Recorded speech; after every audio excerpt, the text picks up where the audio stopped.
All right, Patty Handy, we are live once again. Today we are talking on surviving divorce, organizing your finances, and maybe even how to choose a financial planner, because if you get divorced or you're single, you need to get your affairs in order. Isn't that right, Patty? Absolutely. Absolutely. All right, that music is We should off. have our affairs in order always. Yeah. Music So is where off. should we start Okay. on organizing finances? Should we set up a scenario maybe? Well, I always say, sure, if you want to.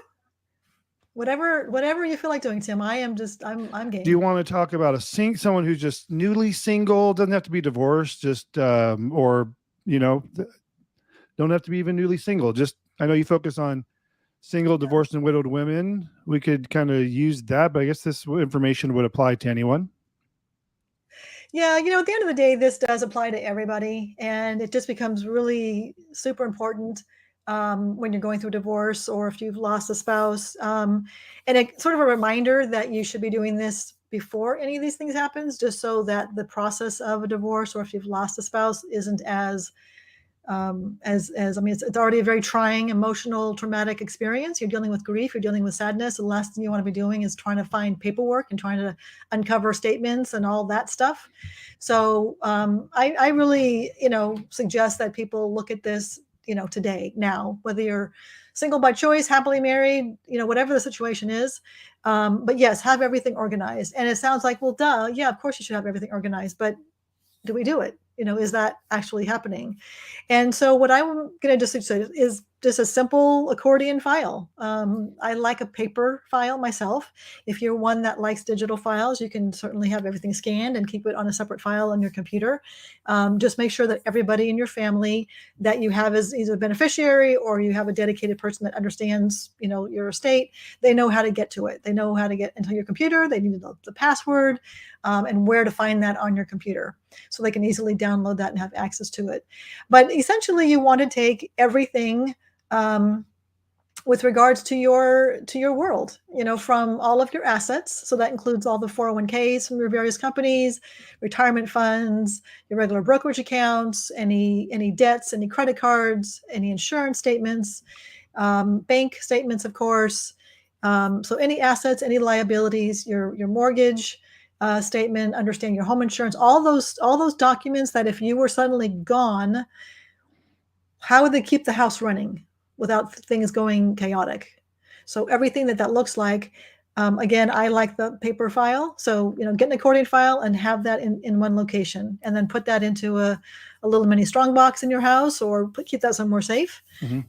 And then update that quarterly as needed, that you have to. But yeah, so important to have that organized, and it really is to simplify for the next person if you were to pass, and if you were to end up going through a divorce, or if you're soon to be divorced, or just post divorce, you have everything organized so that you're not trying to run around and like crazy and again trying to find where everything is. You know where everything is now. In a divorce you are typically having to disclose all that paperwork, so all that should be at your fingertips anyways, right? So you should have all that very, very current, but just keep it somewhere so that you don't have to run around. And So if everything is status quo, just start gathering your stuff, maybe make a day of it or a couple hours put aside to get everything together, just get all the most recent statements and sound like, also let someone know where it's at, where to find it, make it available, know how to get in your computer. But if you are going through a divorce, then I would, like you said, everything's being disclosed. Maybe take that opportunity knowing, moving forward 6 months, a year down the road, you're going to want to have that stuff instead of having to dig for it again. Just maybe keep copies, all that, start your accordion file then. yeah, absolutely. I think do whatever works for you. Again, if it's digital, if it's physical, but have something that like we just explained, that can be easily found by a person, a beneficiary, whoever you have, your trusted estate person, or yourself if things are a mess. So yeah, and it's things that you might not even necessarily think about, like even the HOA statement and Mm. your home insurance statement. I know I mentioned that. Um, anything that is, again, credit cards, if you have a car payment, if you have school loans, anything that needs to be kept up, if something were to happen, so that that person can either continue making those payments so things don't go, back to the dark side for you. Yeah. And then that way, things can be, kept up. And you should have a person dedicated to that, a POA of sorts in your family that can have access to your banking and have access to your passwords and stuff so they can make those payments if needed. Yeah, you brought up a bunch of other things I didn't consider when you were talking about your finances. I thought, mortgage, of course, and 401ks and pensions and bank accounts, but I didn't think about some of the other things you brought up, HOA statements and all these other, life insurance policies. I'm sure falls Oh within there yeah. as well. Yeah. Hmm. Yep. All kinds of insurance, whether it's home insurance, car insurance, umbrella, all that. Even if you have social security statements, have that in there Mm. too. So you can have somebody track that for you. But again, it's really for simplicity's sake and just to know everything's in one place. It's really challenging when things are all over the place. You just want to go to one location and have everything at your fingertips. That's really what you want at Yeah. the end of the day. Yeah. It makes you think too. I should say it's making me think now. Like my wife likes doing her own 401k and it's through her company and all that. And I would have no idea how to access that or even where to Mm. find that or the passwords if she weren't available. Yeah, important to know that. So whether it's the password to the website, if it's the password to get onto even the computer, if the computer's locked, you need to Yeah. know how to get onto the computer, Mm. all the banking, information.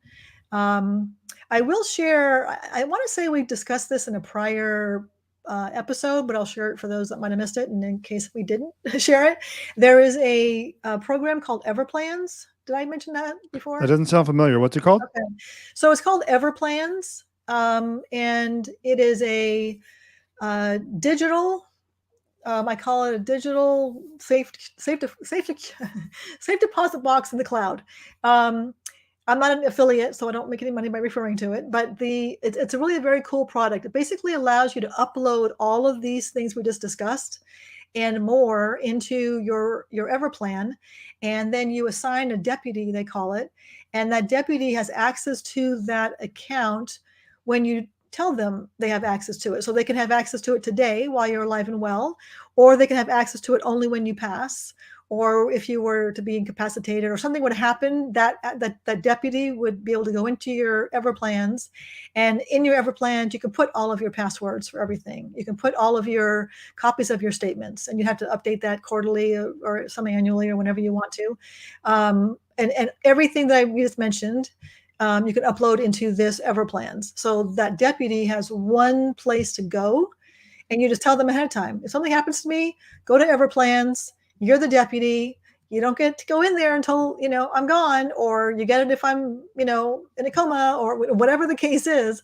But that allows that person to jump in there and see everything, and it's kind of cool because if you are um, if you want to leave family recipes, if you want to leave love letters to your grandchildren who aren't even born yet, if you want to leave whatever it is personal, you can upload everything into this Everplans, and it's just a great place for all this stuff to be stored. And it's digital, so it's all safe. If there's Hmm. a fire or anything like that, it's kind of cool. I think it's relatively inexpensive.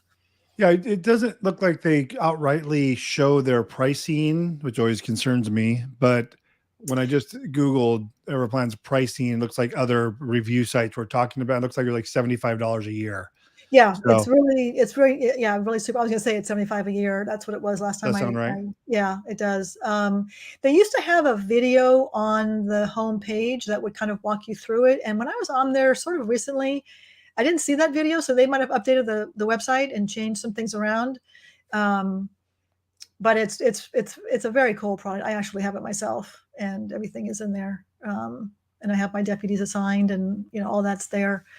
Like you can put your living trust and your entire estate plan is in there. So anything legal and financial and run your house, it's just all in one spot, which is just so, it brings you peace of mind. You just know that you're organized, and just having that organization in your life creates a calm and takes away that sense of chaos and that sense of, oh my gosh, things are just a mess. Um, it brings you that sort of like, oh, this is good. I'm all organized now, and my family's taken care of, and things are good. And if you have a health directive, that's obviously important because if you cannot speak for yourself, you want to have that health directive handy for that person who Yeah. needs to access it. So that's a great resource. With all the passwords being stolen and hacks to computers, and I've been looking at getting one of these apps, online apps where you put all your passwords. Mhm. It's supposed to be secure. So, for number one, you can remember what they are, but number two, so they could be secure. You're not writing on a piece of paper. I wonder, do you think in you using this, you could create a Word doc that you could save within Everplans and it could be used to access just for passwords? You can upload whatever you want in there. So if you Hmm. want to label something passwords and put all your passwords on a Word doc, you absolutely can. Hmm. Yeah. Because some So, of those password programs can be quite expensive, like 15 or $20 a month. So this could mm, kind of duplicate mhm, that. So it's interesting. The first thing that comes up, so I created an account and logged in because I wanted to see what it was about. The first thing, because my first thought was, okay, what about security? Because I'm assuming we're putting in statements, right? 401ks, like your Yep. whole life of finance, right? Yep. Right for um, to be your life taken over. But so the first thing that pops up once you sign in it says Everplans is serious about security. We engineered Everplans with the guiding principle of keeping your personal information private, secure, and protected against any type of attacker. All information in your Everplan is encrypted using the most blah blah blah. So they went right into, we are governed and audited under the same security and privacy HIPAA and blah blah blah. So used by major financial institutions. I wonder if they come up as ever being hacked, because even some of these password protection companies have been hacked. Yeah, that's a great question. And my comment is just do your due diligence. Yeah, Everything you just read, they have this very intense security, and it's very well protected. However, I mean, we like you said, we've seen things hacked that, like, wow, how did that happen? So, um, can they ever be hacked? I guess there's the possibility. What's yeah, the chances of it? I don't know. You know, um, that's probably a conversation that they should have. If the listeners want to have with them, I have to yeah. imagine they've got some support there, and have a conversation about what exactly that looks like in terms of you know security. But a valid concern. Yeah. Things are hacked all the time, and it's kind of They do crazy. have a lot of security. They have a two-step factors mandatory setup. Yeah, I like it. This is something I'm definitely going to use for $75 a year or whatever it ends up Yeah, being. To yeah, have everything in there, I think is a good idea. yeah. Great It's resource, actually Patty. it's yeah, I'm glad that worked for you. I think that well, I remember when I was doing it, it's very time consuming at the beginning because you're uploading everything. You're uploading all your documents, and you know, it's just that initial setup phase is Yeah. hard, but to maintain it is super easy. And then if you think of something later, you can just add into it.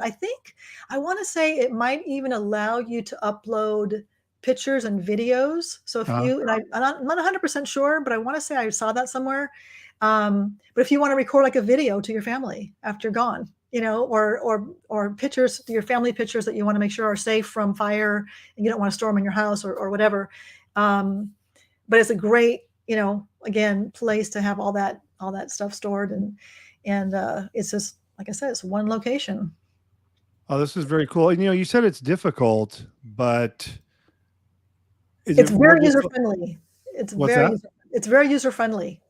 Yeah, it's difficult. You think it's difficult to gather all this stuff and time consuming to do this stuff now? Try and do it, Yeah, when there's a death or, yeah, um, yeah. This looks very interesting. yeah. You're gonna enjoy that, Tim. I think it's gonna be great, and I think whoever's listening will really enjoy it. And my comment to those who are interested, I would just say again, jump on there, do your Check due it out. diligence, call Yeah. them, ask your questions. Um, but just the fact that it's so simple, and it's very, like I said, it's very user friendly, it's very intuitive. It has all the links. It'll prompt you to do different things, and it prompts you to upload things that you didn't even think of. It's like, oh yeah, I should do that. Yeah. Like the name of your accountant, and the name of your attorney, and the name of your doctor, and all these things that you don't even think about. It's like, oh yeah, they should know all these things, because the CPA will know your history on your tax returns, and Yeah. the doctor will know. So all of that is up there. So again, it's kind of one-stop shopping for those I like it. left. I Yeah. like it. Yeah. Well, good. I'm so glad. That's good. Everplans.com. Yeah. Wouldn't even known to look for that. Yeah. Everplans.com. I have referred that to so many people, and I should become an affiliate, but I'm not. So we're talking about getting everything organized. Everplans.com. That seems like a good resource if you're into the, doing it online. A secure setting. Patty, you use an accordion file that I'm sure you probably leave by your front door. Keep that nice and secure there. Well, I do have an accordion file, but I also have Everplans. So my Oh. Everplans has like everything. I mean, like everything, like my estate plan and my, all my statements and the names of like the passwords and the names of, these important people. But I also have an accordion file to have at home just so I could, I have it that's quick and dirty, so to speak. Like your go bag. Yeah, exactly. Mary Poppins is my big bag. No umbrella though. But I think that, to relate it to divorce, again, as you're going through divorce, you've got to have all this stuff together anyways and have that all disclosed. But as you organize all this and keep it organized and you keep it maintained, it's just going to help you navigate this challenging time because, when I went through my divorce, my cobwebs in the brain, I mean, they were just, I was in a fog for months and I just wasn't thinking straight. So sometimes when you can't think straight and you just are sort of trying to just function in life, a lot of this stuff is really hard to figure out. And if you have it sort of simplified and organized and you don't have to do any hunting and pecking, you just, it's there. It just takes away that stress. Yeah.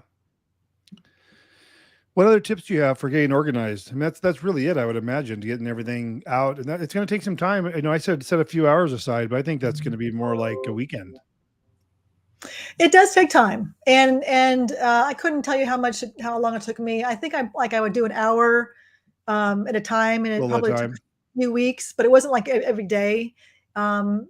What would happen though is like, oh yeah, I forgot to do that. I need to upload that too, and then I go back and I upload it. So things will come up, but at least you have the foundation laid. You decide who your deputies are and you tell those people you are a deputy. Everplans is where you want to go. So you want to let them know, where to go. And there will be some identification, checks for you to find your way through. And then they would have access to that. So very good. Yeah, keep it simple, but also have fun with it because like I mentioned, you can upload things like anything you want to give to your kids or grandkids or whoever, if you have charities and you've got certain things, like if you've got a certain, item that you want to give to a charity, you can have all that disclosed and that's part of your estate planning really. Yeah. But all that is talked about in the, you can put all that in the Everplans. Very cool resource, Patty. Yeah, glad you like it. What's next? So we talked about getting organized, having it all available. Should something come up, should you need it so people can find it? What's the next recommendation? Yeah, I think that, I guess depending upon where you are in terms of your divorce, and I'll kind of just speak to the divorce case at this point. If you're newly divorced and you're just now kind of alone and starting over and you're trying to figure all this stuff out. And again, a lot of this is going to be already known because of documentation that you've had to put together for the divorce. But get a really good handle on your assets and liabilities and your cash flow. I know we talked about that a little bit in the past. But again, that just kind of brings a sense of clarity and that brings a sense of calm when you understand where you're starting from.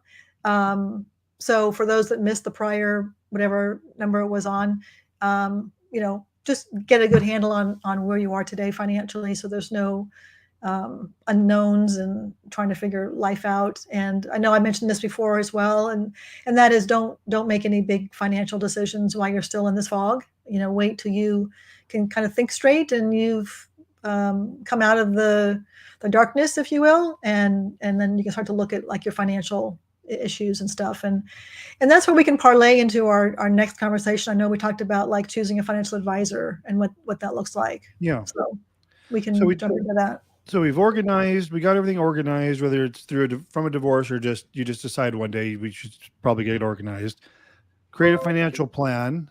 We talked about that in detail in some other Mhm. episodes, and then considerations on financial planners, wealth managers, wealth advisors. They Mhm. go by different names. Where would someone start in? I know with your service and coaching, you have a host of folks that you would refer to, dependent upon maybe their needs or criteria. But where would someone normally start aside from Google? Yeah, I would definitely not Google. That would be like probably not what not to do. Yeah, so I do have financial advisor referrals. You know, between working in the mortgage industry for many years and then being a financial advisor myself, I've got some names for you, and it's um, they're all wonderful. There's going to be some personalities that I might feel would be fitting for more fitting. Yeah. But my recommendation would be first and foremost to reach out to somebody that you know who uses their advisor or a advisor, and then find out if they like them and how they feel about them, and get that referral. If you have a Yeah. warm lead, you have a warm relationship with somebody, then that's a great place to start. I would not do a cold online search, and then interview them. So almost everyone that I have spoken to and know, they do a complimentary discovery meeting where they connect with you for an hour or so, either virtually or by face to face, and you get to know them. You Yeah. go to the office, you get to have a conversation with them. You have a feeling this works, it doesn't work for whatever reason, and then you can decide from there. And my recommendation too would probably be to speak to more than one, just to kind of compare personalities, offerings, services, fees, just all of what they're doing for you. There is a common element, there's a common foundation to most advisors. But there are some that are more focused on business owners, or they're more focused on women, or they're more focused on like CDFA, that's a certified divorce financial analyst. They are focused on the divorce individual. They are typically also a planner as well as just a CDFA. They also are typically an advisor, Right. but they have that special designation where they can help you with the process of understanding, the calculations, and help you understand if what you're getting is fair and reasonable. And they'll typically work with your attorney and have those conversations. So that's definitely somebody that I would say to look for if you're specifically looking for um, some help with the divorce. So ask for referrals for people that are happy with their financial planner. Interview one or more folks. What are some questions people should ask when they're interviewing a financial planner? So I think the focus should be on your individual needs. So um, I'll start with saying that some of the best advisors do a lot less speaking and a lot more listening. It's really about learning about your situation. So go in with a list of questions and see how they respond. But it would be, tell me what you do for me. How are you different from any other advisor? What services do you offer? How do what are your models like in terms of portfolio investing? What is your investment philosophy? If you're a business owner, ask if you do business, if you specialize in business owners. Um, if you aren't a business owner, then that may not be a concern of yours. Um, if you are a woman and you prefer a woman, maybe that's great. I know a lot of men are wonderful with women. So it just, again, depends on your own personal needs and wants. Um, Once you understand what they're doing for you, ask about it. Do you actually create a financial plan? How often do we meet? Is it an annual meeting? Is it a quarterly meeting? Can I call you anytime I want to if I have a concern or question, or do I need to wait for a meeting to happen? Almost always they'll say, "Oh no, absolutely, call me if you have any Yeah. questions." Um, but if they, have some concerns with that, then that might be, something to go dig a little bit deeper and find out what that looks like. Um, fees are going to be important, but that's probably I mean, it's not the least important, but it's like if this individual advisor is going to show you how they are going to help you, um, you know, and they can't guarantee you growth. They can't guarantee your percentage. I mean, that's a big no-no. But if they are going to, be mindful of rebalancing your portfolio on a annual basis or semi-annual basis. And you can say, how often do rebalance my portfolio?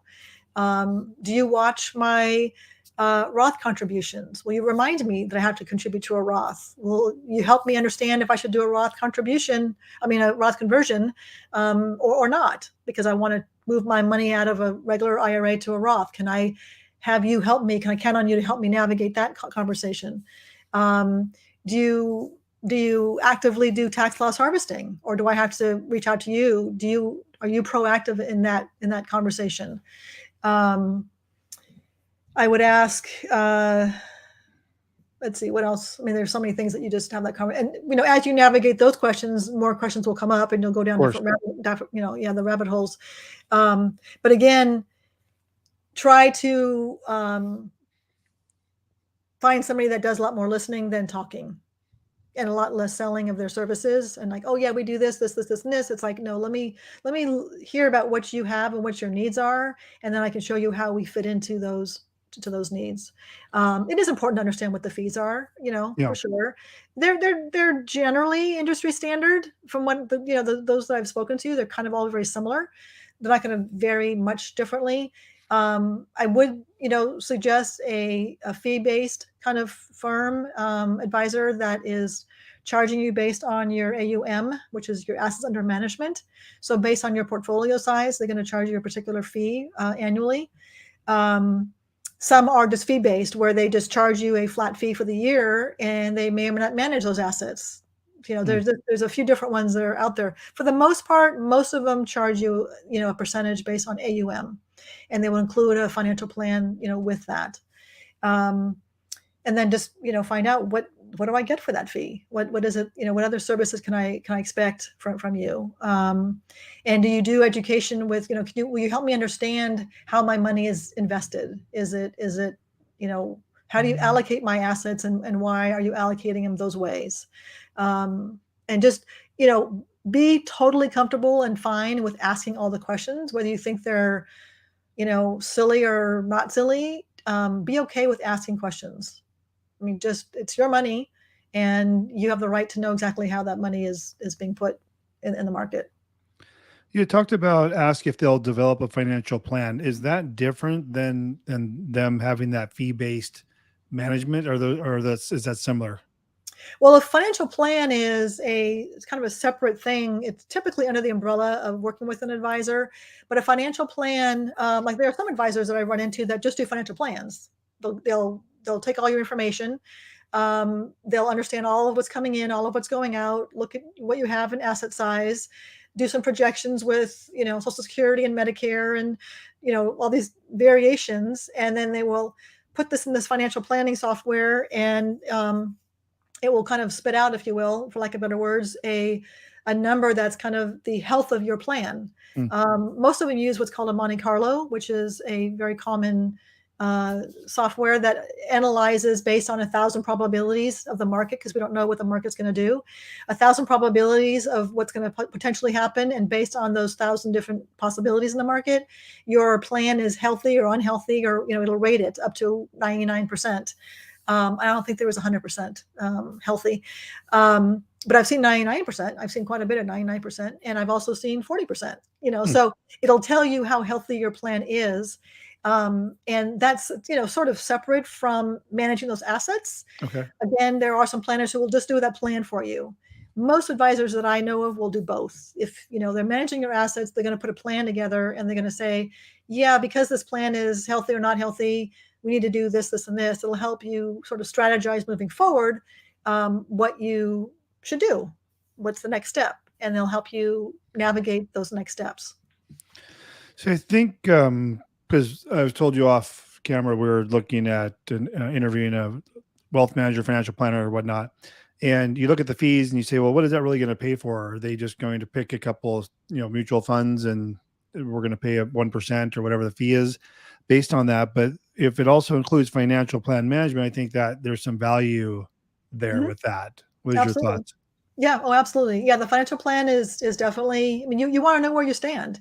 You want to know if you're healthy and if you're going to be okay. And, when I was at my prior firm, there were times where their plan was so healthy, and we would tell the client, it's okay, go on vacation, go enjoy some time, and because they were concerned that they were going to run out. So yeah, you want to know where you are. You want to know where you're where you are in life. There's also if this planner is going to be doing very proactive tax strategy planning, that's a huge income, or not income, but it's a huge tax savings. That's a huge asset, I guess I should say. If they're going to be able to do some tax planning strategies that it's going to save you $10,000 a year, I'm just going to throw a number out for conversation's sake. That's obviously worth $10,000 a year, right? So yeah, the plan is that fee is all encompassed. That's why it's important to understand. It's like, what are you doing for me in terms of financial strategies or tax strategies? What do you actually in generally look at? How often do you look at this and do analyzing? Do you have an in-house portfolio manager that does all this analysis? Can I speak to that person if I want to one day? If the market completely annihilates and we're down, 1,000 points and I'm panicking, can I have that conversation with that person if I want to? So all of that is going to be very, critical. And if you're, comfortable knowing the market does those kind of big gyrations and you're just going to let that money stay, it's just nice to know that that person's there for you if you want it. If you don't, then that's okay too. You just want to know that they are watching out for you in every capacity, from taxes to the retirement planning to the financial planning, and also, of course, the managing those assets. Yeah. What are people? Is it still?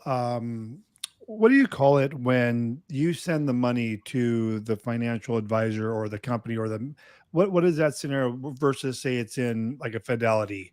And they're managing your money. Is it just still within your own private account, or is that money moved into something under their management?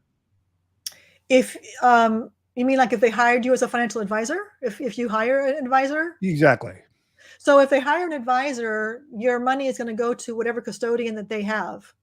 So if their custodian is Fidelity, then it's at Fidelity. But if your Oh, I money see. is at Fidelity and their custodian is ABC Company, I'm not gonna name anybody, then you move it out of Fidelity and you put it into ABC Company. That's the I see. custodian. So that's the place that actually houses your money. The firm that you hire to manage your money doesn't house the money. They don't house the money under their name per se. It's the custodian. So you might have to change it. If your funds were with Fidelity and it happens to be that the custodian is at Fidelity as well, that makes life a little easier. But it's still, you got to move that money out of wherever you have it. So there are protections when you have someone managing your money in that way with the custodian. Yes. Yeah. Yeah. I mean, if Fidelity, Vanguard, or Schwab, they're all pretty protected too. Yeah. I mean, it's good, but you've got somebody watching out for it. And I think that, one of the biggest things that we find is it's hard to, implement. We have the best intentions of, whether it's rebalancing the portfolio or doing a Roth contribution or an IRA contribution or doing some tax loss harvesting when we can if the market goes down, and what that really looks like, and making sure you do it right, because if you do it wrong, it can cost you. All those things are, it's hard to put a dollar amount. I mean, sometimes you can put a dollar amount based on whatever you're doing, but the big thing is, like, are you going to implement all that? You might know all about all this, but are you going to be proactively implementing all this? And that's where an advisor comes in. If you are absolutely on, board with doing it yourself and you know how to do it and you're completely comfortable, that's fine. But if you don't feel comfortable managing all that, an advisor can be, a great asset for you. Yeah, I think that's something that's super powerful to say, that you don't consider, you look at the fees and you say, well, for 1%, for argument's sake, I can do X, Y, and Z, but will you really go out and do it? It's like having like a health coach or a business coach. Are you gonna go work out? Are you sure you can do it on your own, but will you get the results, or will you even go and do it? Right. Right. It's the financial advisor is the one that's accountable to you for all that, and that's why you're hiring them. And in your meeting, whether it's twice a year, once a year, whatever the cadence is, they will go through all that with you. we're going to do this now. We've already did this for you. We've already done these conversions. Whatever that conversation looks like. So you are fully aware of all of what's happening with your money, but they're doing all the legwork. They're doing all the back research. They're doing all the heavy lifting for you. And you just, can sit back and just know that it's being, and that's why it's so important to make sure that you hire someone that you completely trust, that is watching out for your best interest, that you've got that really good relationship with. And that's why having that referral is a great way to, start that relationship. You don't want to, I know I said this earlier, but you don't want to find somebody cold and just have a conversation. Is the job of a financial planner, is it kind of like a CPA where there's a lot of upfront effort and work on the part of the financial planner for the setup, the financial plan, and all that goes into that, and then it kind of maybe 80% upfront work, and then after that 20% is kind of the management and changing accounts or that sort of thing? I wouldn't say 80-20. It's definitely some heavy lifting on the front end because you're getting all your paperwork and you're getting all the documentation, trains, the money moved over, you're getting everything kind of onboarded, which is very, time consuming. You've done typically by the time they've onboarded, you've had one or, probably 3 meetings, because you've gone to the discovery meeting, you've had another meeting to kind of clarify what the next steps are going to be, how you're going to invest and what the plan is, and then another meeting to sort of wrap it up and kind of tie it up in a bow. And so, yes, there is some heavy lifting, but even after all that, maintaining everything is heavy lifting. You are watching, these advisors are watching, the markets. They're looking for opportunities to, take advantage of harvesting, taking advantage of Roth conversions. Again, I keep using those examples because those are some of the more common ones. But they're looking at ways to, better serve you and rebalance when needed. So there is definitely this ongoing, work. But it's not 80-20. It's not that heavy up front and that light on the back end, because Gotcha. there's a lot of back end work for sure. So the rebalancing, in your opinion, how often should that happen? It depends on what's happening in the market. I think typically we've seen it, once or twice a year. You don't want to rebalance too often, but if the market's been super volatile and your account's out of whack, then you've got to, be aware of that. But you don't want to be doing a lot of rebalancing all the time. Yeah. I think for the most part, it's probably once or twice a year. Again, it kind of depends on what's happening in the market. If it's been a, incredibly volatile year, you're going to have, potentially more rebalancing going on. And that's something that, again, the advisor, that's where they, earn their keep as well, because you've got to know what you want to sell out of that and what you want to buy out of that product, and which models to pull from, or where to sell and buy, because that could be an expensive mistake if you don't know what you're doing with that. When you said investment philosophy earlier, I understand kind of what that means, but are there like 3 different philosophies, or is there many? No, it's not like a certain number of philosophies, but just, their overall thought on, and typically advisors all have a very similar philosophy. I can't say that for those that I've spoken to, have much different.